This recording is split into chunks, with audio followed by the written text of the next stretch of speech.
could probably spend the next 40 minutes, and it won't be 40 minutes, I promise you, making comments to append to those made by our distinguished provost about his life cycle at this institution since 1975. I'm still hunting up some interesting pictures.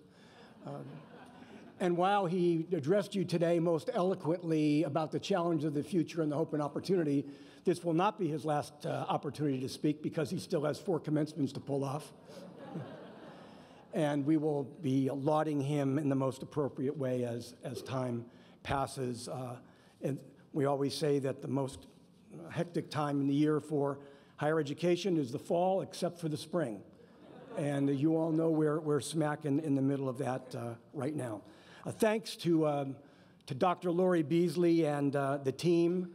And you come from every nook and cranny of this institution that creates these outcomes, allows us to step forth here for a few minutes and spend time with you about who we are and where we are and what's going on. But as you came up the stairs, you saw displays outside, and on each side of the room, what I noticed almost immediately is the amazing diversity of our efforts and our intentionality, our opportunities to touch virtually every individual or group in this region with something that we believe in, that we care about, and that we do very well. We're doing all of this, of course, in a period that's known somewhat affectionately as the new normal, and we'll talk about that in just a moment. I'm very pleased today to make a special welcome to guests who have come to us the furthest, even if you drove, from the southern side of Norman here today. Our guests came a little bit further than you did. Today, I had the distinct privilege and high honor of signing an official letter of connection and interaction and understanding with the Busan National University of Education in Busan, Korea. And we are honored today to have with us, and I know you'll help me welcome them, the president of the university, San-Yong Kim, and the director of the College of Education, Professor Dang Hyo Kim. Gentlemen, would you please stand and be recognized?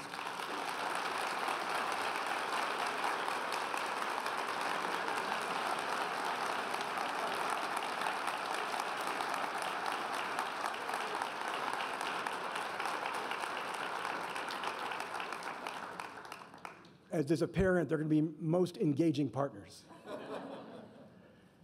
Their university is widely known and respected across Korea and its 80 million citizens for their focused work in early childhood and education. And I was very pleased to have representatives of the College of Education there today when we signed, including the Dean Jim Mackle. Jim, thank you for being there. So here we are together. I'm going to cover a couple of topics, and then I will close with something that will be, I think, very entertaining and something that you'll enjoy. It was back in November that we were visited by the Higher Learning Commission, and back in late December, in January, I sent you a note that basically said that we have passed through the first formal stage of the review. This is an institutional accreditation from the Higher Learning Commission, and we received a full 10 years. This means that our next formal date for review under the prevailing system, which is changing, is 2022-2023. Those of you who are going to caretake this place at that time, I'll wish you good luck. Importantly, there are no focus visits, and we received approval to offer 100% of our courses and programs online. And in the world of, yes, very good, thank you. And in the changing world that KJ just described, where opportunities and challenges lie around the corner, our ability to interact with our students, whether it's across the campus or around the world, through media is going to be exceptionally important to us. I knew there was not a shred of doubt that we would, in fact, pass in that regard because I know we'd been looked at and reviewed before. But now the game is changing. We're going to have to select a new pathway for what will be actually a process of continuous improvement. And we'll be talking about that with you as time passes. We don't have the final approval yet because it has to go through an organ of the HLC known as the IAC that eventually gets to the entire commission, and then we'll receive the letter. But the recommendation from this committee is so clearly positive, and without any kind of equivocation, I know that we can step forward and feel very, very confident that we are set for the next 10 years. So now I would like to thank Dr. Gail Kearns, Dr. Myron Pope, the HLC criteria team leaders, the members, and every person who has a thumbprint on this process. Thank you. If Gail and Myron and the criteria leaders are here, would you stand, please, and be recognized? Gail, there she is.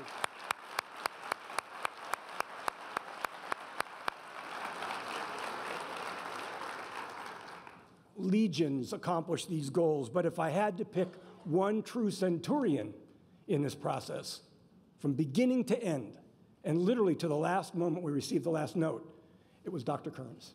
Thank you, Gail.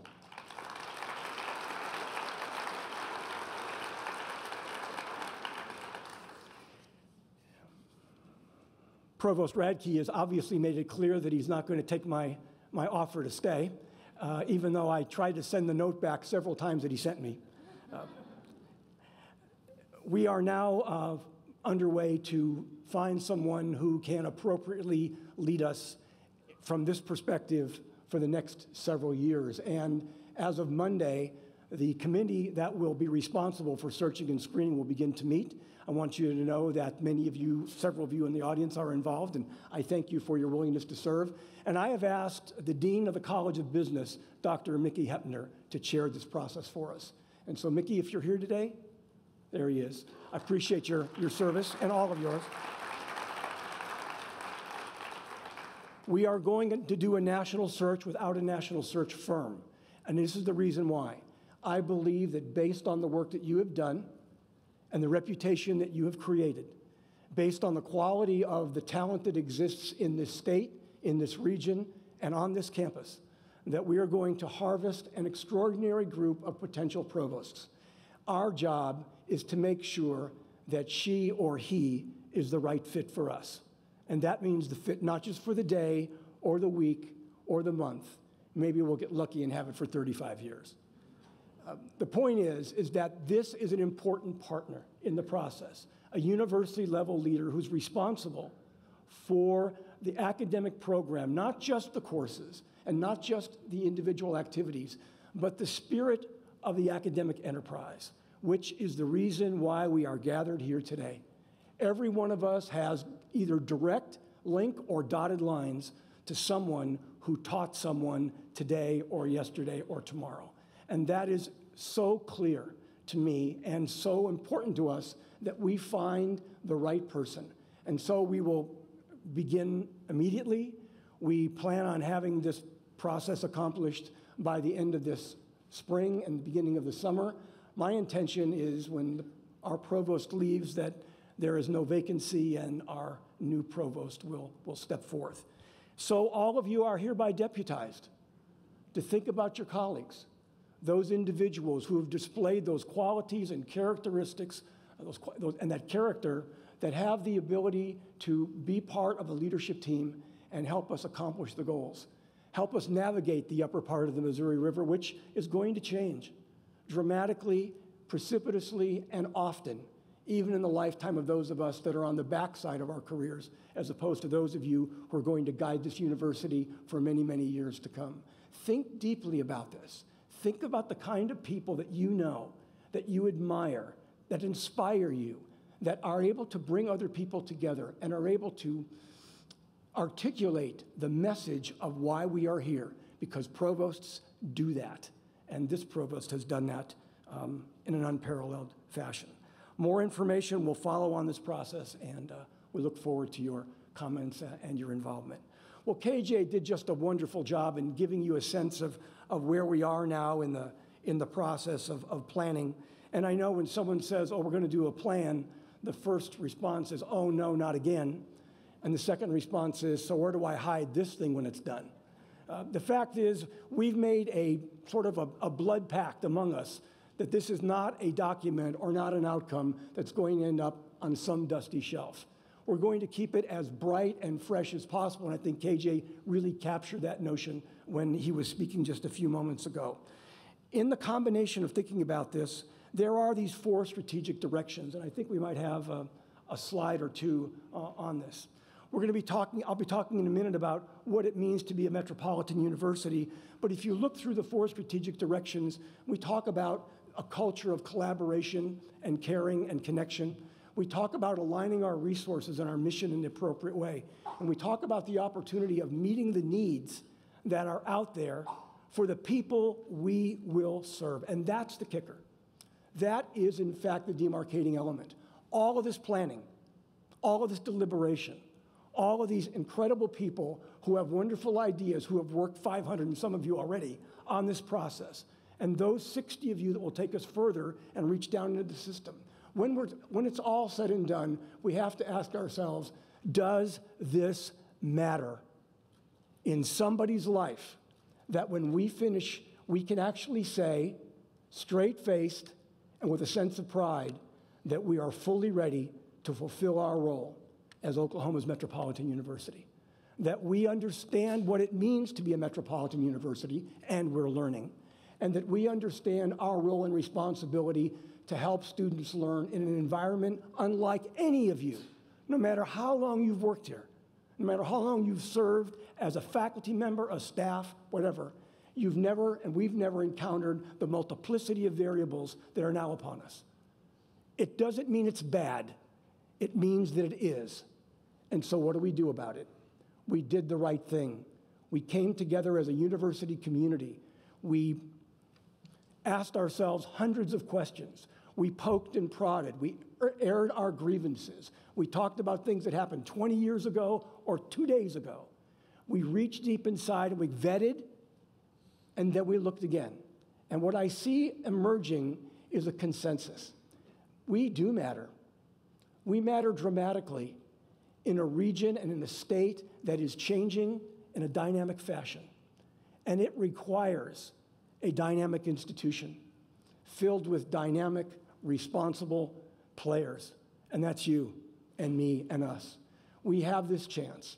Each one of these particular notions of what a metro university is really important for us to understand that this is a work so completely and thoroughly in process.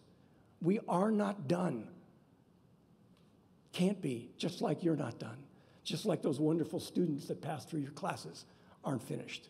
But I believe that we understand better now why we are here than perhaps at least any time in the recent past, because you have built toward this.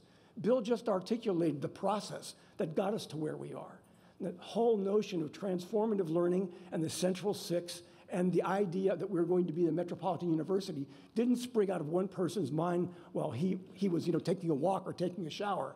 It's a distillation process, and you've given us the best, and now we're going to want more. How do we do this? And how do we do it in a way that is not frozen, that's not set in stone so deeply that we can't move, except for the values? And you've heard me articulate this before. The values that we've articulated here as an institution and the raison d'etre, the mission and vision, are clearly important to us. So as we set off to understand what a metropolitan university can and should be, we have to educate not only ourselves, but also the metropolitan area we serve. This doesn't mean that we're unimportant to the state or to the country or to the world. Just look at our profile with students from over 100 countries, virtually every state in the United States, and certainly every county in Oklahoma, that will aggregate here, that will come here eager to learn, to be ready, to have the tools, to make a difference, to raise their families, to have prosperity, and to create a strong community. They may come from the farthest reaches of the country, but when they come here, they're coming to our world. And they come into our world, which is the metropolitan world. And we have work to do in that regard. We have to understand this metropolitan world in a way we haven't understood up till this point. We have to drill deep into the realities of what the metro is about. I mean, look at who the players are. Look around. Watch the dynamics. Just a couple of days ago, we had a Council of Advisors meeting here that the cabinet helped put together. Individuals, many whose names you would know, representing entities around our area. And we invited them into our home. And what we said was, we need you to help us understand the dynamic world in which we're working and how we can best and most appropriately, most efficiently and effectively serve these people. And I have to tell you, it was gratifying. Virtually everyone we asked to serve accepted. And after the meeting was over, they thanked us, and the meetings we've all had individually with those people, they were glad to be part of it. They sense that they're part of something that goes beyond their own interest, that it really does project what they think is important to a new player. We had several other entities of education in the room. We had career tech in the room with Francis Tuttle. We had public school superintendents in the room. We had Paul Sechrist, my good partner and friend from Oklahoma City Community College. Why? Because there are partners in this metro to actually make a difference. So that when people try to make the case that education is ancillary to their future, we have the response, and the response is, that's simply not true. Just look at the evidence. Just look at who the partners are and what the partners are saying, and look at the outcomes. Look whose lives are changed, not for a day, but for a lifetime, because they passed through your class, your program, or got to know you. The evidence is so clear. When you talk to alums here or places that you feel good about, when you talk to those people that left 30 years ago or 2 years ago, and they reflect upon this place, they talk about you. They talk about what you meant to them and how your thoughts, your values, and what you did and the way you did it help them understand who they could be. We have no clear conception of just how deep this work takes us into the lives of other people. And that modeling the way that we do virtually every day by what we say and what we do and what we accept and what we reject plays itself out with these other people. It's an extraordinary process, and we're part of it. We're part of a metro that is dramatically changing. And I'd like to take a moment to show you, it's 7 minutes long. I promise you it's worth it.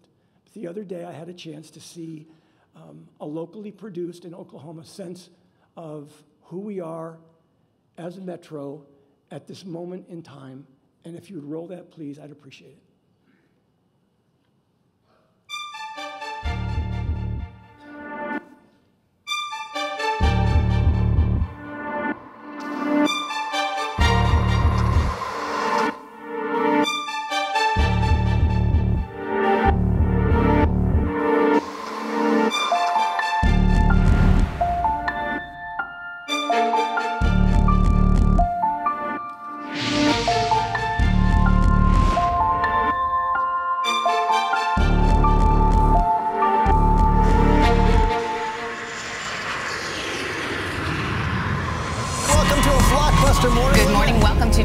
Sunday morning, it's been building and building. We're glad it's worked out the way it has. America Report, we found one city that's...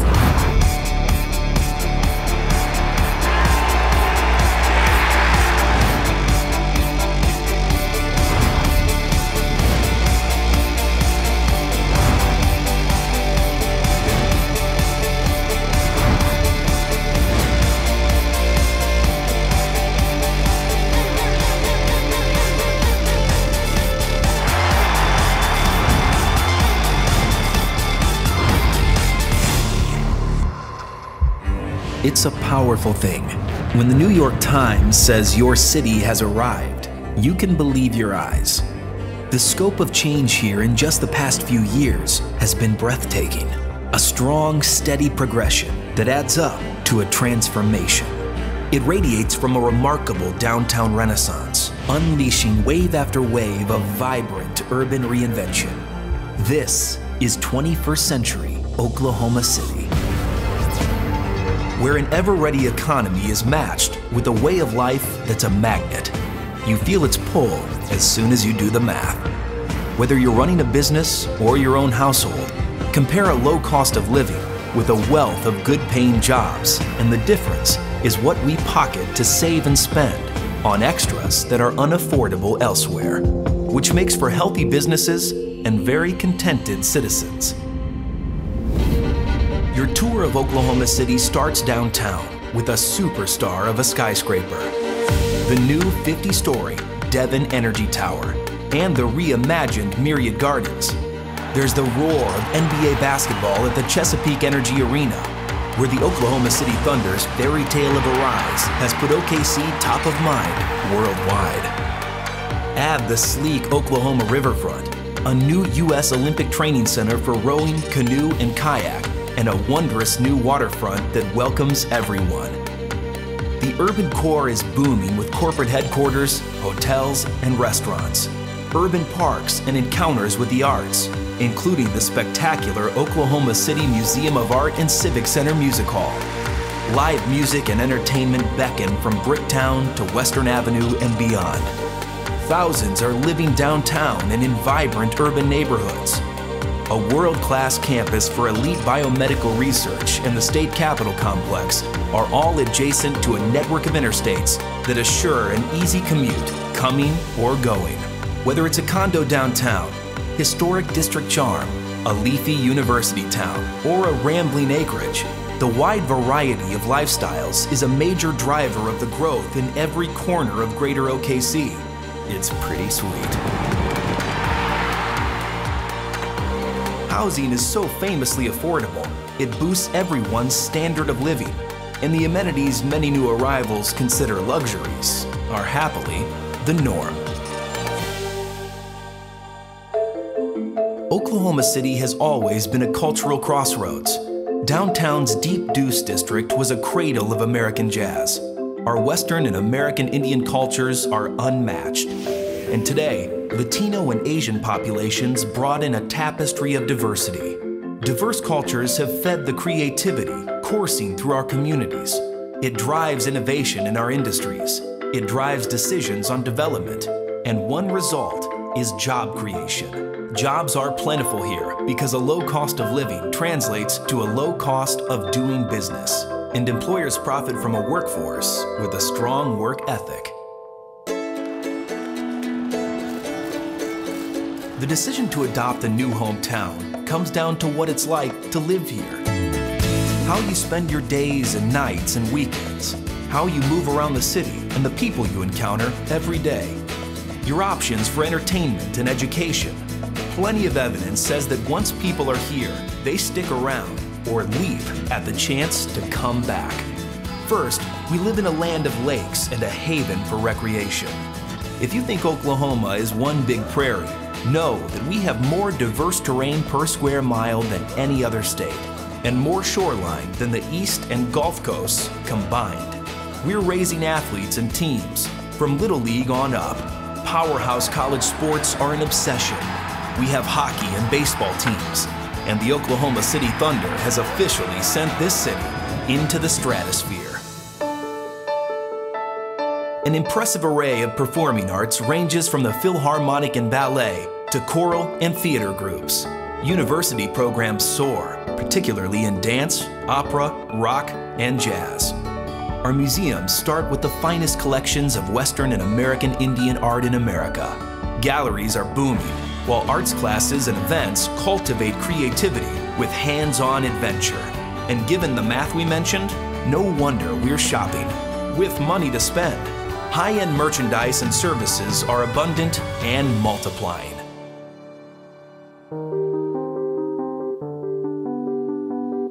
The beauty of Oklahoma City today is easy to see and stands to last.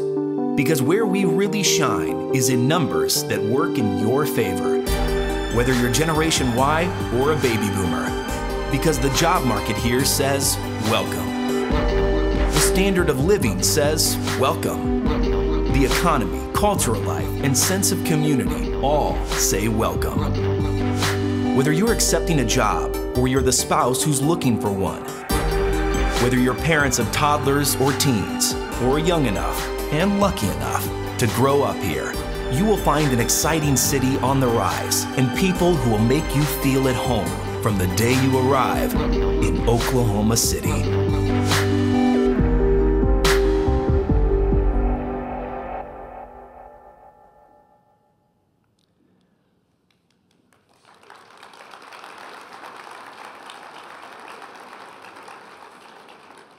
So So I was sitting next to someone that saw that for the first time, and they said, I'd like to live there.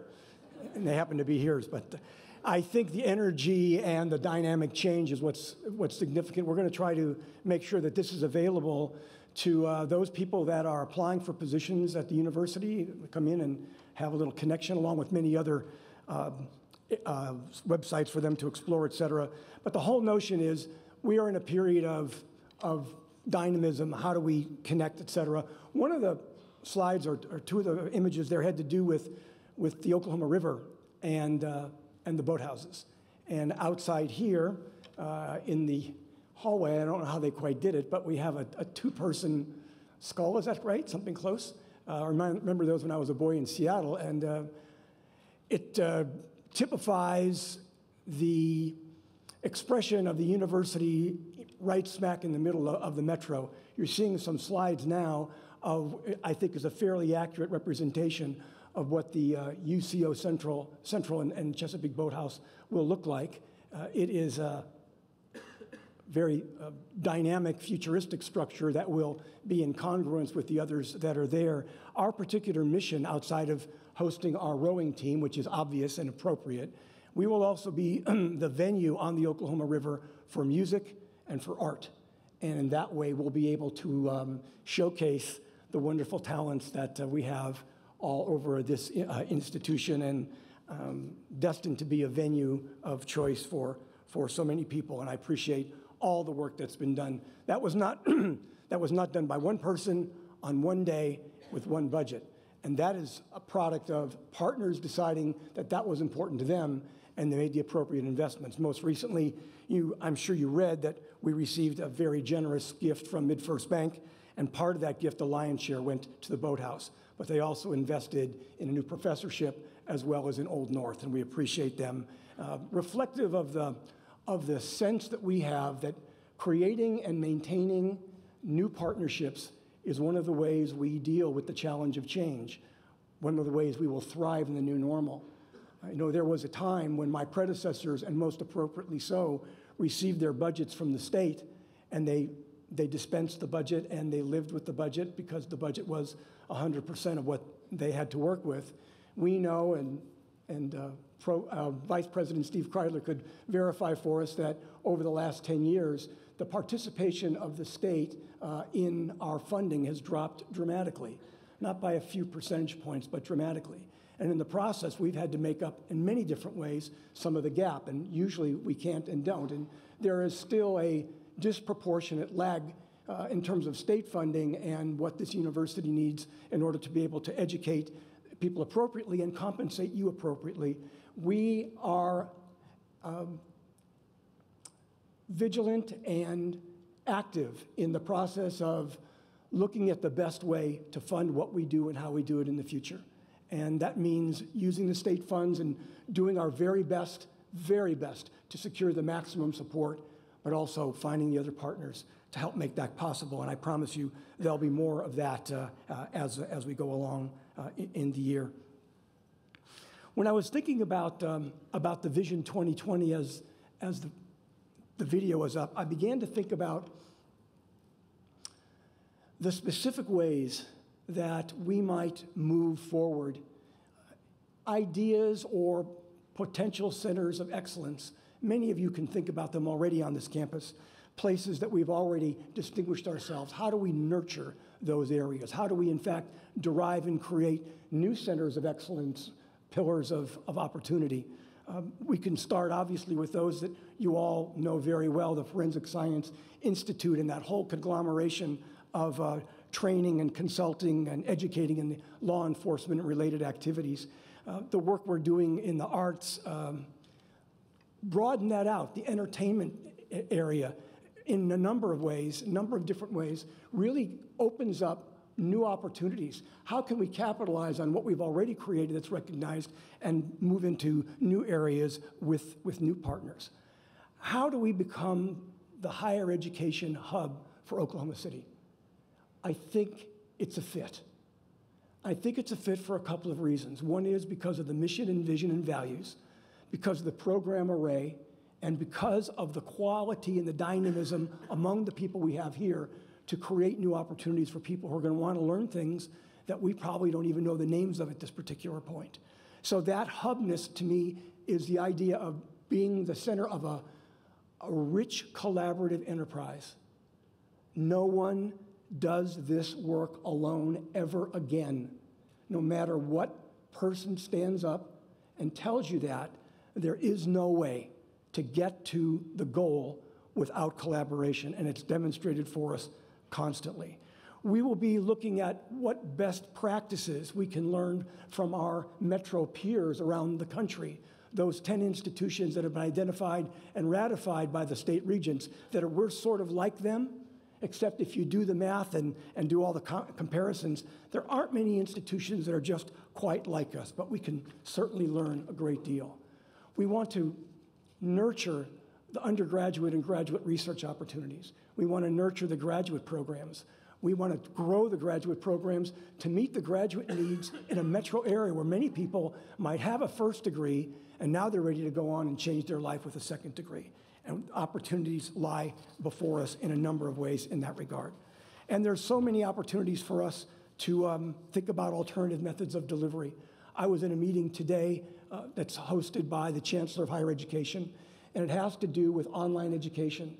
And essentially what it is, it's a system-wide rethink of how we educate at a distance. And the consultants that have been brought in have been working with 2 other states, and I find the commitment to explore these opportunities on the part of Chancellor Johnson and the regents to be quite high. We're right in the middle of that mix in so many ways. We are smack in the middle of the largest metro. We are the public access institution offering undergraduate and graduate education, and we enjoy wonderful, appropriate relationships with the other educational partners in the region. All that is good news, and the question is, can we respond and change appropriately? One of the areas that I believe that we can serve as a model or as a willing partner is to help this metro and to help this state address one of the most fundamental issues that's close to every one of your hearts, because you're all educators no matter what you do.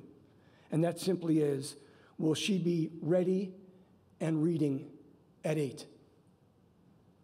It is a travesty that girls and boys at age 8 can't read, because we know, and you know better than I, those of you in this business that follow the literature closely, if she can't read at 8 and hasn't learned to love reading and hasn't developed a passion for those opportunities, what roadblocks are now going to be in her or his way to have the fullest expression of who he or she can be?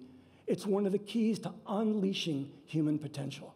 And yet we have a huge portion of our metro and our state where those children can't, we're not the only person saying this, where those children can't read. It's so fundamental. When we talk about increasing college readiness, which is one of the national imperatives for ASCU, for me, that doesn't start as a junior in high school.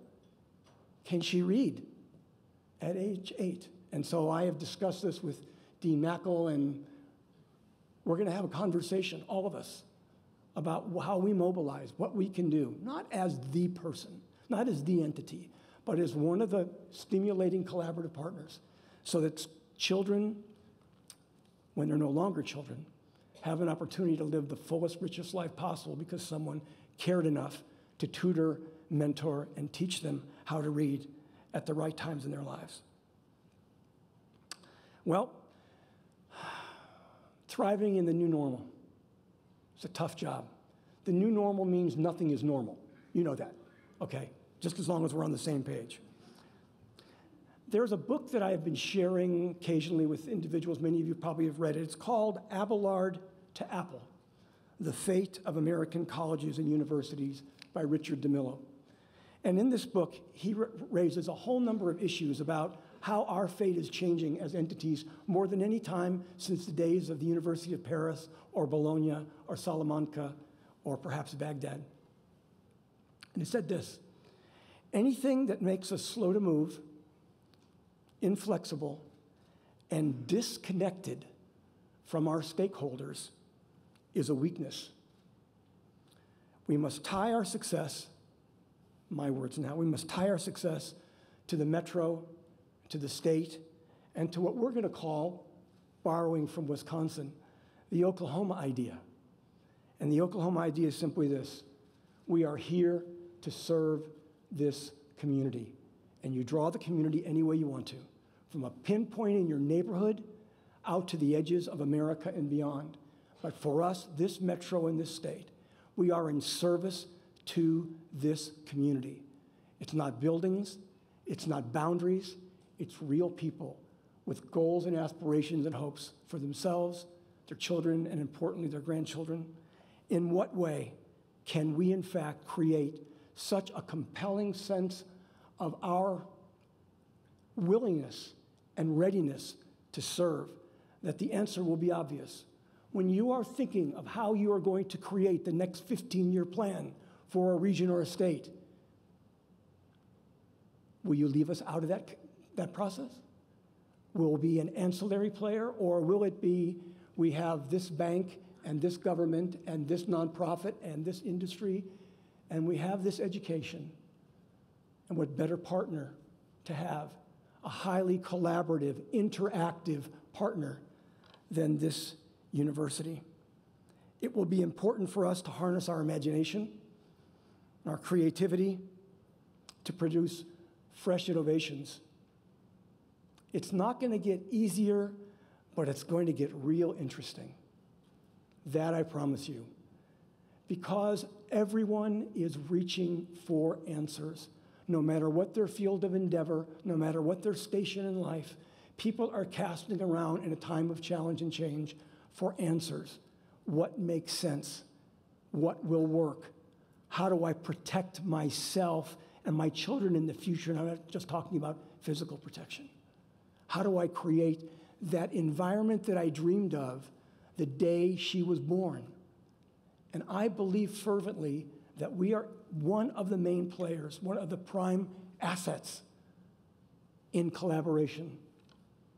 Together, we can make it happen. So, here we are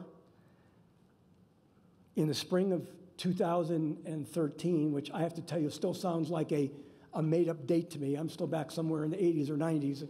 2013 was something we projected way out there, with a plethora of challenges and a host of responsibilities, with people asking hard questions and wanting answers. And our assets beyond tradition is each other and our commitment to the mission, to the vision, to the values, to the Central Six, to transformative learning, which really means for me ultimately, you'll learn how to transform you. And then when you've done that, you're part of the transformation of someone else. So ultimately, and a little bit selfishly, I think we're here to take care of us and those in our care. And together, we'll hold each other appropriately accountable. You're an inspiration. Thank you.